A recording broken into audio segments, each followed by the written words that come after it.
Kantor Tempo mendapat paket yang diduga ancaman dari pihak tak dikenal. Setelah ada kiriman paket berisi kepala babi, kini ada kotak berisi 6 bangkai tikus. Petugas kebersihan Tempo menemukan kardus berisi 6 ekor tikus pada hari Sabtu 22 Maret 2025 pukul 8 waktu Indonesia Barat. Agus, petugas kebersihan, menduga kotak kardus yang dibungkus dengan kertas kado bermotif bunga mawar merah itu berisi mie instan. Kotak itu sedikit penyok, ketika dibuka isinya kepala tikus. Apakah ada upaya pembungkaman jurnalis dan ancaman pers yang kritis? Mampukah teror ini diusut tuntas, dan apakah bentuk intimidasi kepada media sudah dilakukan lewat perlakuan yang semena-mena hingga dihalangi untuk mendapatkan informasi? Untuk membahasnya kami terhubung dengan Direktur Indonesia Justice Monitor, Bung Agung Wisnuwardana. Kita sapa terlebih dahulu. Assalamualaikum warahmatullahi wabarakatuh, Bung Agung. Waalaikumsalam warahmatullahi wabarakatuh. Kabar viral terkait kiriman 2 paket secara terpisah berisi kepala babi dan bangkai tikus dalam kotak kardus kepada jurnalis Tempo. Apakah mencerminkan upaya simbolis untuk membungkam suara kritis di ruang publik menurut Anda, Bung Agung? Dan adakah dampak jangka panjang dari teror terhadap jurnalis, terhadap pers di Indonesia ini? Ya, terima kasih. Eh, Teror kepada Tempo ini sebenarnya sudah berlangsung lama ya, tidak hanya pada konteks sekarang. Beberapa waktu yang lalu pun sudah muncul beberapa kali sejak tahun 2010 ya, terkait dengan suara-suara kritis yang disampaikan oleh Tempo. Dan tapi ini kali pertama menurut saya Tempo mendapatkan semacam teror dalam bentuk memanfaatkan bagian dari binatang. Tentu kita tidak ada simbol khusus bahwa kepala babi melambangkan satu hal atau bangkai tikus melambangkan satu hal. Yang jelas bahwa menurut informasi yang disebarkan oleh redaksi Tempo, bahwa sebelumnya Tempo menghadapi ancaman melalui akun tertentu di Instagram agar poinnya menghentikan proses-proses penyiaran yang selama ini dilakukan oleh Tempo yang cukup kritis kepada pemerintah maupun pihak-pihak yang dianggap tidak benar. Dan kemudian setelah itu ada pengiriman kepala babi dan ada pengiriman berikutnya yaitu bangkai tikus tanpa kepala. Tentu kepala babi dan bangkai tikus ini bukan sekedar tiba-tiba numpang lewat ya, tapi karena dikirimkannya kepada dalam bentuk paket yang rapi dan dikirimkannya kepada sebuah majalah yang cukup kritis pada pemerintah, tentu ini punya makna. Makna yang terkandung di dalamnya ya tentu makna yang terkait dengan problematik, yaitu problematik apa?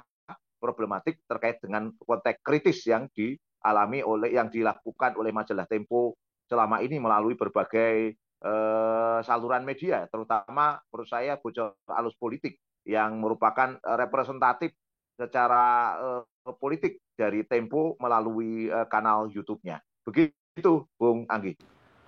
Lantas, bagaimana seharusnya pemerintah dan masyarakat mengatasi ancaman terhadap hak bersuara di media ini, Bung? Apakah teror terhadap jurnalis seperti ini menjadi indikator adanya kemunduran politik pasca reformasi?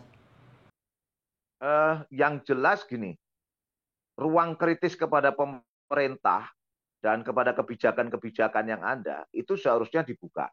Karena ini penting sebagai sebuah koreksi kepada pemerintah yang ada untuk membuat kebijakan-kebijakan yang tentu pro kepada rakyat dan kebijakan-kebijakan yang tentu sesuai dengan hati nurani rakyat gitu. Wabil khusus tentu yang berorientasi pada kesejahteraan rakyat. Eh, Sementara kita tahu bahwa kebijakan-kebijakan pemerintah yang ada sekarang ini di tengah situasi yang sangat kapitalistik seperti sekarang, cenderung kebijakan-kebijakan itu condong kepada para oligarkis gitu. Sehingga wajar di tengah kondisi yang semakin secara ekonomi juga semakin terhimpit masyarakat, terus kemudian kelas menengah juga semakin turun jumlahnya, wajar kalau kemudian tingkat kritis itu meningkat gitu. Nah, ketika tingkat kritis meningkat, seharusnya pemerintah itu humble dan memberikan ruang tingkat kritis itu sehingga betul-betul ada balancing power terhadap problematika yang dialami negara ini. Kita tahu bahwa saat ini balancing power yang seharusnya diperankan oleh DPR juga nggak bisa dilakukan. Kita tahu misalnya undang-undang BUMN yang kemarin menjadi legal formal adanya Danantara yang penuh problematik, itu disetujui oleh 100% anggota Dewan yang berasal dari partai-partai politik.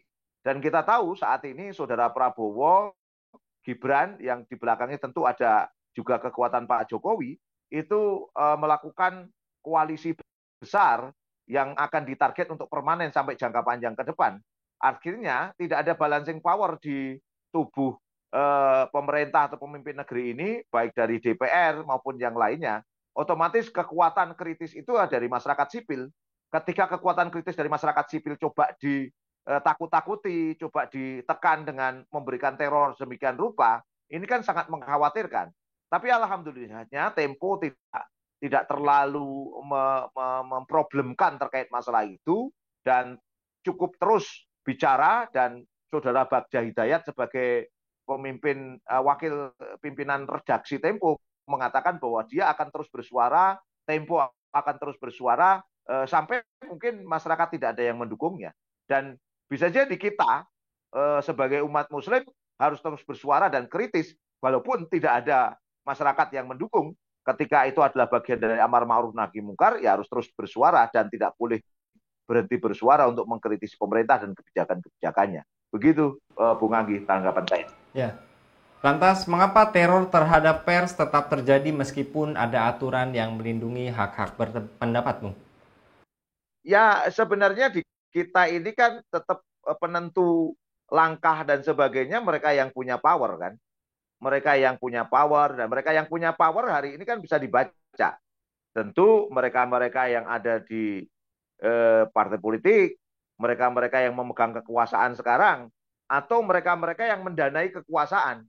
Nah, dan saat ini sedang mendapatkan kue-kue kekuasaan itu dan menikmati kekuasaan. Sementara tingkat kritis yang disampaikan oleh masyarakat termasuk oleh Tempo sebagai peran watchdog-nya sebagai jurnalistik, pengawasan atau pengawasan terhadap kebijakan-kebijakan pemerintah tentu kan mengkritisi berbagai kebijakan-kebijakan yang salah. Nah, ketika kebijakan yang salah itu berhadapan dengan tembok kekuasaan, ya tentu kekuasaan itu tidak senang, sehingga kekuasaan itu bisa melanggar aturan. Toh sekarang misalnya ya, undang-undang ada undang-undang TNI. Dulu TNI itu juga nggak boleh masuk ke ranah sipil, tapi ternyata sudah sejak zaman Pak Jokowi, TNI masuk ranah sipil, itu melanggar undang-undang. Termasuk Polri. Polri itu kan dalam undang-undang Polri itu hanya 14 bagian yang boleh diisi oleh Polri dalam jabatan sipil. Tapi ternyata dia mengisi sampai badan gizi dan sebagainya, dilanggar juga undang-undang. Artinya yang seringkali melanggar undang-undang dan dibiarkan itu penguasa. Nah, artinya sekarang ini ketika ada pelanggaran terhadap apa namanya tanda petik kebebasan pers, pelanggaran terhadap yang seperti ini kan sepertinya hanya omon-omon saja dan dibiarkan. Kalau menurut saya, pemerintah kalau memang serius terhadap undang-undang yang ada, termasuk undang-undang penyiaran, maka harus ada perlindungan terhadap pers. Kalau mau perlindungan terhadap pers, maka pemerintah yang ada harus melakukan eh, pencarian siapa yang melakukan ancaman itu dan ditangkap orang yang melakukan pengancaman itu. Tapi kalau omon-omon saja, bahkan Saudara Hasan Hasbi menanggapinya sebagai pimpinan pusat komunikasi kepresidenan, itu kemudian bicaranya ya kalau dapat apa namanya dapat kiriman kepala babi ya dimasak saja karena dikirimkan kepada Francisca si Cica itu. Francisca itu kan agamanya bukan Islam. Artinya dia boleh makan babi. Nah, kata Hasan Hasbi ya dimasak aja sekalian. Itu menurut saya ungkapan dari mereka yang arogan begitu rupa karena punya kekuasaan menurut saya ya. Harusnya dia menunjukkan sikap, ya kami akan investigasi ini siapa yang melakukan teror dan kami akan tangkap mereka yang melakukan teror karena akan mengganggu apa namanya tingkat kritis dari Tempo misalnya gitu. Nah, harusnya dalam tempo mungkin tidak lebih dari 3 kali 24 jam ditangkap orang itu. Tapi sampai sekarang nggak ada ketegasan. Bahkan sebenarnya yang mengunggah kritik itu juga udah ada, tinggal ditanya saja apakah dia yang mengirim babi itu. Terus kemudian yang mengirim babi itu kan pasti ada CCTV ya. CCTV-nya siapa yang membawa ke sana itu kan bisa dicari sebenarnya. Kalau ada keinginan, ya. Tapi ya seperti yang saya katakan tadi, yang selama ini kadang-kadang menekan undang-undang dan melanggar undang-undang itu malah aparat yang memiliki kekuasaan. Nah, itulah problematik yang terjadi sekarang ini. Itu Bung Anggi. Ya. Jadi sejauh mana penguatan penegakan hukum dapat mencegah intimidasi terhadap media di Indonesia ini, Bung? Ya penegakan hukum kalau hukumnya itu ikut kekuasaan ya nggak akan tegak-tegak, Bung Anggi. Yang paling penting sekarang ini ya sebenarnya kalau mau diseriusi, pers atau masyarakat sipil harusnya dikasih ruang untuk kritis. Satu. Kemudian yang kedua, kekuasaan tidak merasa jengah terhadap kritik dari masyarakat. Itu yang kedua. Kemudian yang ketiga, betul-betul kekuasaan pengadilan itu termasuk kekuasaan aparat. Ini saya katakan tadi, kalau kita bicara tentang posisi TNI, posisi Polri harus bebas dari kekuasaan, alat kekuasaan. Kalau Polri dan TNI masih menjadi alat kekuasaan ditunjukkan oleh apa? Menurut saya ya, ditunjukkan dengan diberikan hadiah untuk menjabat di ruang-ruang sipil yang sangat luas. Artinya kan pick and give kan. Ini tuh bisa transaksional kan. Bahasa penguasa kan kira-kira begini. Lu kan sudah aku kasih jabatan sipil. Sekarang lu harus nurut sama saya. Nurut apa? Untuk menjaga kekuasaan. Nah itu yang sangat berbahaya. Kalau pengen benar-benar law enforcement, penegakan hukum yang seadil-adilnya, maka satu, sekali lagi ruang kritis harus dibuka. Yang kedua, apa namanya, penguasa harus fokus pada kebijakan-kebijakan yang pro kepada masyarakat. Yang ketiga, TNI Polri harus dibebaskan dari ruang-ruang yang masuk ke ranah sipil. Nah, dia harus fokus pada tugas keamanannya. Kalau TNI berarti terkait dengan ancaman luar, kalau Polri terkait dengan ketertiban di dalam negeri, itu harus fokus. Bagaimana dengan kesejahteraan? Maka untuk menjaga kesejahteraan, maka harus dibuat APBN yang betul-betul fiskalnya longgar. Kalau fiskalnya longgar, kita punya sumber daya alam yang melimpah. Baru setelah itu, Polri, TNI sejahtera, fokus pada bidangnya, penguasa fokus pada rakyat, masyarakat sipil diberikan ruang untuk kritis, maka di saat itulah sebenarnya law enforcement bisa ditegakkan. Tapi selama law enforcement itu mengacu pada kepentingan kekuasaan, ya sampai sampanpun ini hanya omong kosong dan omong-omong belaka. Menurut saya gitu, Bung Anggi. Jasa kalau Bung Agung untuk pencerahannya pada kabar Terima kasih petang kali ini. sama-sama. Jadi memang ruang kritis itu harus dibuka ya Bung, bukan dibungkam. Ya. Ya, terima kasih sekali lagi Bung Agung.